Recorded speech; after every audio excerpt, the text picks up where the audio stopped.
Hello and welcome. In this video I'd like to talk about one of my older dioramas, the M4A1 Sherman Tank Monument in La Roche-en-Ardenne, a lovely town about 30 minutes north of Bastogne. If you would like to find out more about this tank monument, just hit Google and you'll find many articles that have been written on the subject. So today the monument is in pretty bad shape, but it still reminds us of the many soldiers who lost their lives during the Ardennes offensive. For this diorama I used one of the older Italeri kits, which is basic but still nice for its age. After completing the upper hull, I started working on the main battle damage this tank suffered. One of the German armor-piercing rounds went straight through the front, killing the crew. I tried to reproduce this damage with a small Dremel bit and carved out the plastic with a knife. Tamiya modeling glue was brushed on to simulate the rough texture of cast steel. Vallejo black and white surface primer were used for the base coat. This was followed by a light coat of Vallejo olive drab. Details like the rubber wheels and machine gun were painted with a brush. Then I applied the decals with Vallejo Decal Fix, although these days I prefer to use Micro Set and Sol.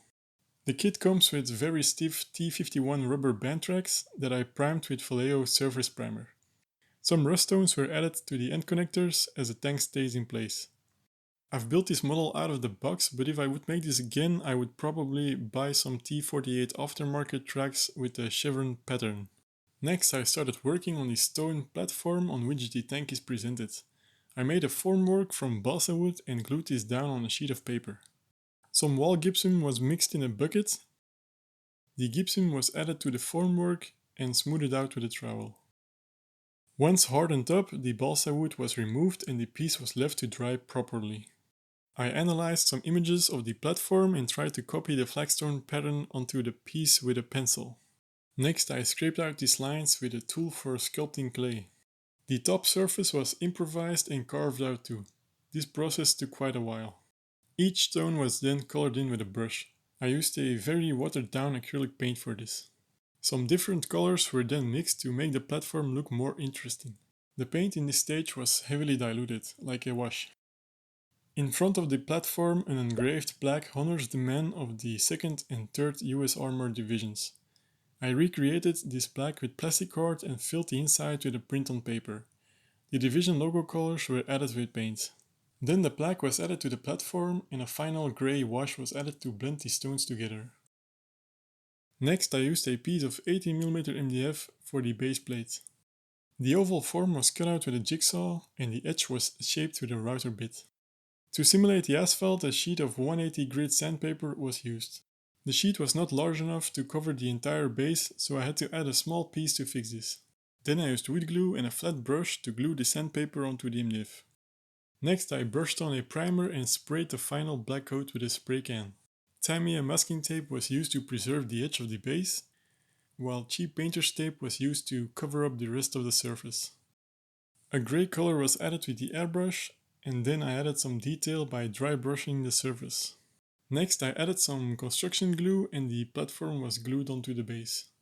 And in the back a hole was made for the tree. The tree itself was made from wire that I cut into strands of about 5 feet. These were bent in half and then twisted together to build up the trunk and branches. Next I will cover up the metal wire by mixing some sawdust and wood glue. The mix should be rather thick like a paste. This mixture was then added with a brush until the whole tree was covered.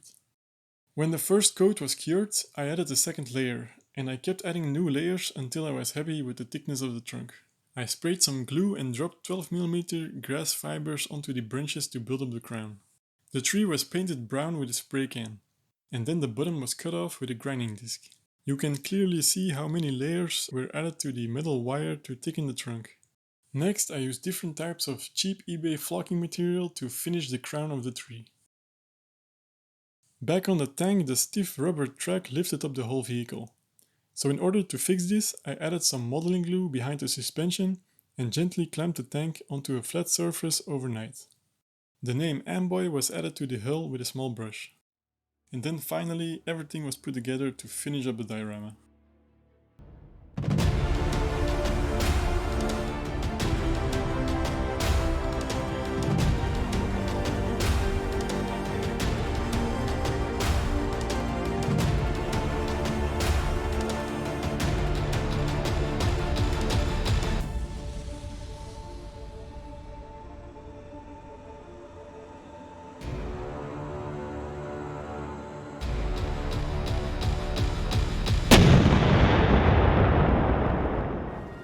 So I hope you liked the video, many thanks for watching and I'll see you next time.